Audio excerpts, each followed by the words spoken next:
Omukulembeze w'ekibiina kya National Unity Platform NUP Robert Kyagulanyi Ssentamu ayatulidde abalowooza nti okukwata bendera y'ekibiina balina kusiiba ku kitebe kya kibiina ekyo abawadde gabuwa nti banoone kuvu.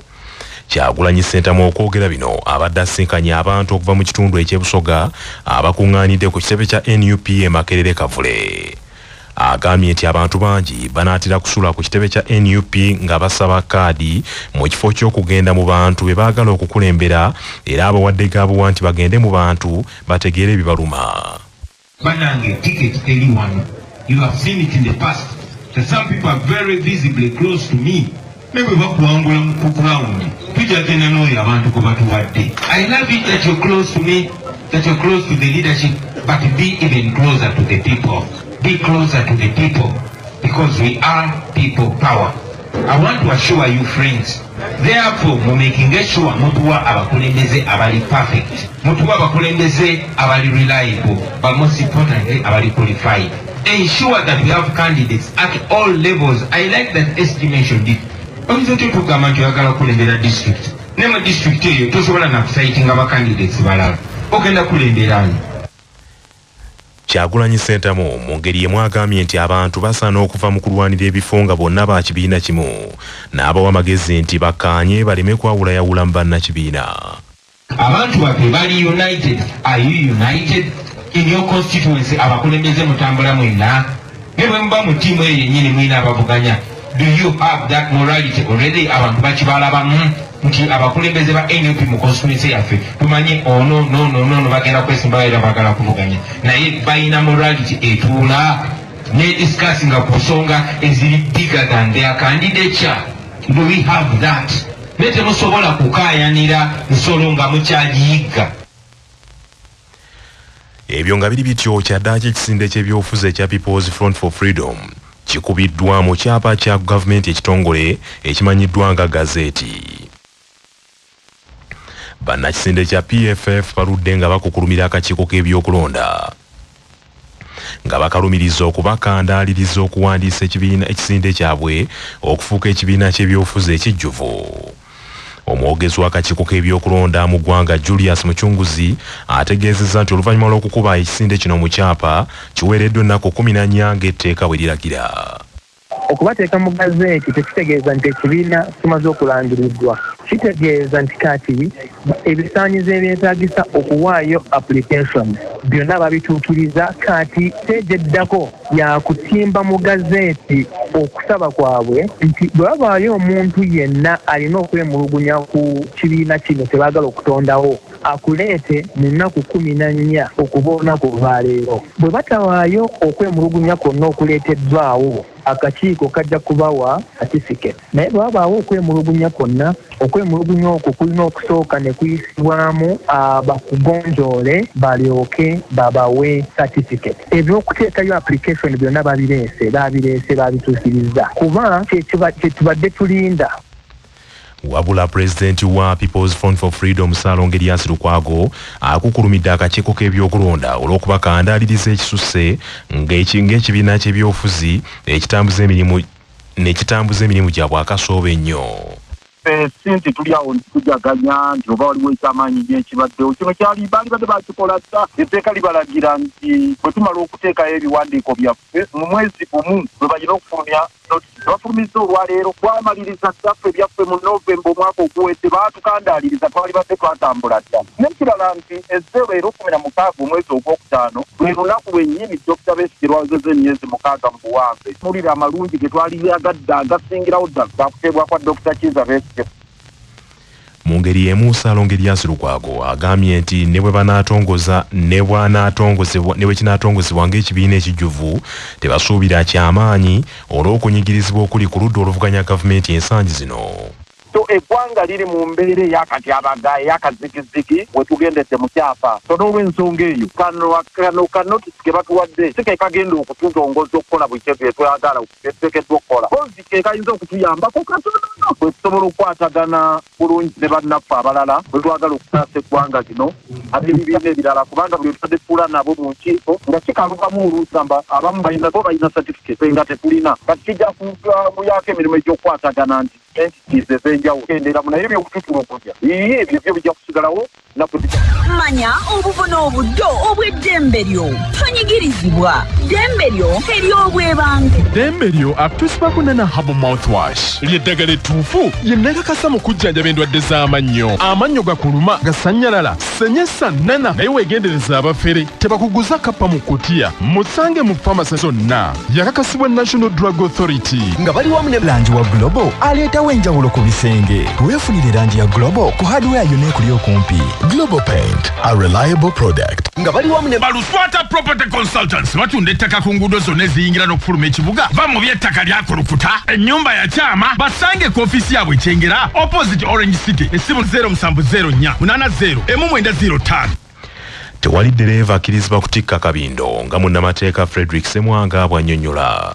Uganda buli kidduka ekikola ssente nga bus, taxi n'emmotoka zino ze tuyita eza special baziwa permit oba license okutambuza ebintu ebyenjawulo okugeza basi bajiwa kutambuza abantu n'omuwendo gw'abantu gwe bayina okutambuza taxi bajiwa okutambuza abantu n'omuwendo gw'abantu abalina okubeeramu singa onoosangibwa nga oyise mu muwendo gw'abantu ogwakulagirwa mu pamiti yo oba singa onoosangibwa nga mifo ky'okutwala abantu mu motoka eyo gye baakukkiriza okusaabalizaamu abantu gwe ng'otaddemu matooke oba ng'otaddemu nte oba ng'oli mu gisombesa musenyu ojja kuvunaanibwa kuba ojja kuba omenye obukwakkulizo obwakuweebwa.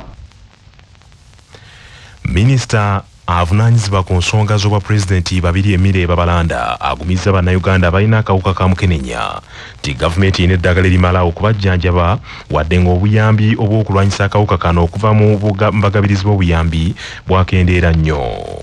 Bino bibadde mu bubaka obusomeddwa omuteeseteeso omukulu wa ofiisi wa pulezidenti Hajji Yunus Kakande ku Uganda AIDS Commission entinda bw'abadde yeetabye ku mukolo ogw'okujjukira abantu abazze bafa olw'akawuka ka mukenenya nga ne Hajji Abe Mukiibi nkaaga bisatu akulira ebigenda ku mpewo za Kyabasa aweereddwa ejjinja ery'omuwendo ery'okumusiima olw'okulwanyisa akawuka ka mukenenya. Hajji Abe Mukiibi nkaaga asiimiddwa ekitongole ekya Uganda AIDS Commission olw'okulwanyisa mukenenya ng'ayita mu puroguramu ey'akaliisoliiso mu kanyumira akamanyiddwa nga Dr. Mukebeza Situation bw'atyo mwayita okukubiriza abantu okwekebeza okumanya ebayimiridde ku kawuka ka mukenenya.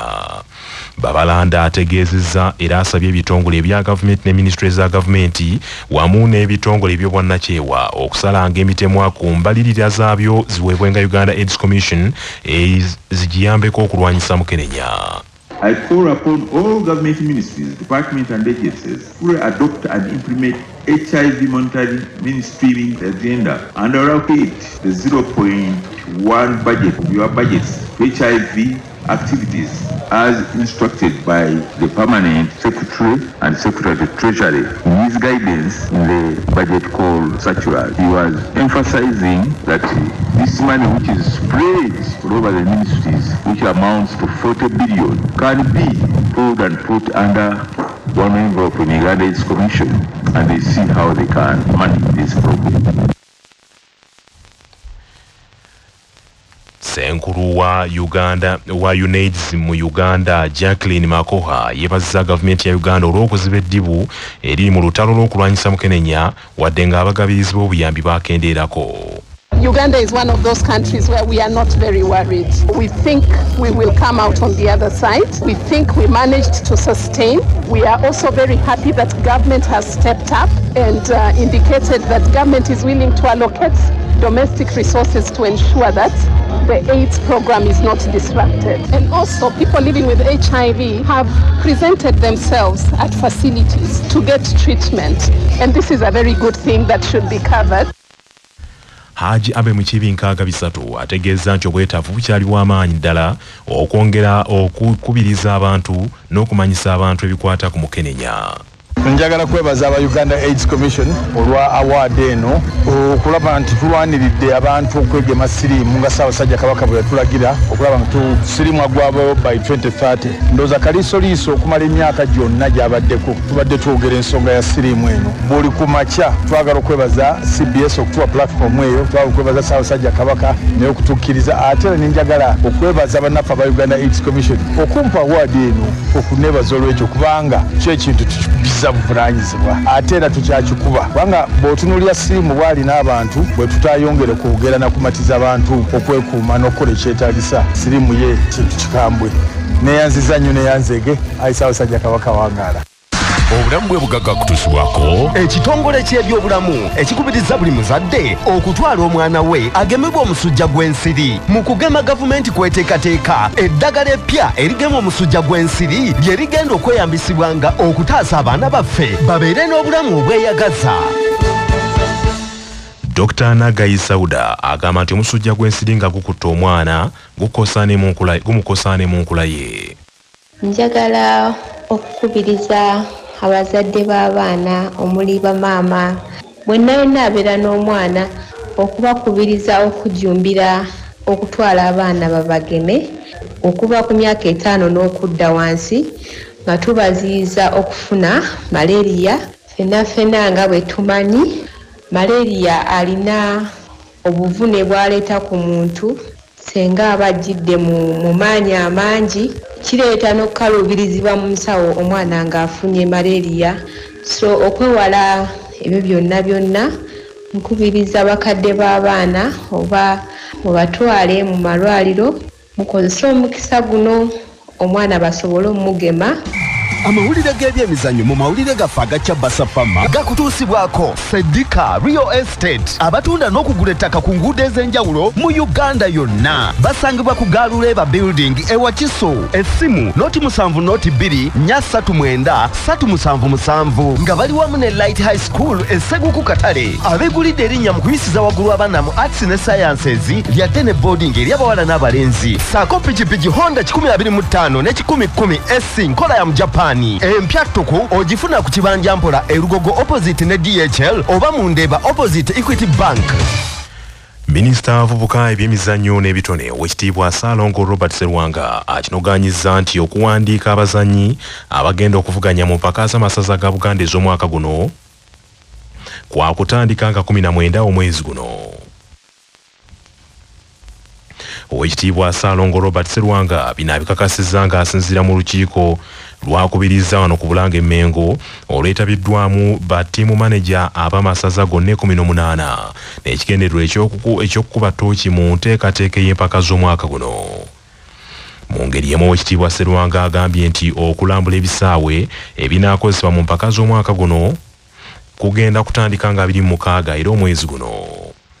Singa tewabawo kikyukamu empaka zino za kutandika nga 21 omwezi guno omwezi ogw'omukaaga nga Buddu be bannantamegwa b'omwaka ogwedde era baakugulawo empaka zino e Masaka nga batunka n'essaza erinaakakasibwa oluvannyuma lw'okukwata obululu bw'ebibinja. Bamaneja ba ttiimu z'amasaza bakkaanyizza ku nsonga eziwerako mu kuteekateeka empaka z'omwaka guno omuli n'okubeerawo n'okuwuliziganya mu nsonga ez'okukyusakyusa abazannyi nga beesigama ku ndagaano abazannyi zibasaako emikono. Amasaza mangi mu kiseera kino gakyali mu kugula bazannyi mu kwetegekera sizoni eno era nga n'agamu kamaze dda okukakasa abatendesi baago aba sizoni eno. Ebyo nga biri bityo Liigi ya Bungereza egenda kuddamu okuzannyibwa ekiro kino ku ssaawa 4:15 n'emipiira 2 nga Chelsea egenda kuzuusumba ne Manchester United ate nga Aston Villa yakwambalagana bukanzu ne Tottenham Hotspur ku ssaawa 3:30. Amawulire okuva ebweru w'eggwanga gakutuusibwako M-Chad Industries abakukolera M-Chad Black Tea amajani kawoomera ne M-Chad Muchuzi Mix akanzaali akazitoyenva bisange mu maduuka gonna. Essimu noti 75 noti 668 481. Eyali omufuzi wa Gabon Ali Bongo gwe baagagambula mu ntebe mu mwaka 2023 daakyazzemu okulaba ku njuba gavumenti mwe muyimbudde okuva mu maka ge mwe yali yamusibira okuva majeryo gamuwamba. Ali Bongo lumutadde addukidde ku muliraano mu Angola ng'eno ye ne famire ye okuli mukyala we ne mutabani we gye bamusanze nga ne famire ye okuli mukyala we ne mutabani we gye bamusanze oluvannyuma nabo olw'okuyimbulwa okuva mu kkomera gye baggalirwa ku misango egy'obulyake bwe baanyaga eggwanga ng'obuyinza bukyabawala. Gavumenti ya Gabon okuyimbula abasatu bano kizizeewo oluvannyuma lwa pulezidenti wa Angola Joao Lourenço okubissaamu engatto n'agenyuwalako mu Gabon okwogerezeganya ne munnamagye Oligui Brice Nguema eyawamba obuyinza nti akkiriza abantu abo bagendeko mu ddwaliro bajjanjabwe. Gavumenti ya Gaboni etegeezezza mu kiwandiiko kyefulumizza nti okuyimbula basatu bano tekitegeeza nti ebejjeereza ku misango egyo ebakkiriza bagende bajjanjabwe bujjanjabwa naye emisango teginnavaawo. Ali Bongo yali yakafugira eggwanga ery'emyaka 14. Obuyinza yabujja ku kitaawe omugenzi Omar Bongo eyafiira mu buyinza nga ye kitaawe yali yakabakalakata emyaka wagenda ba 40.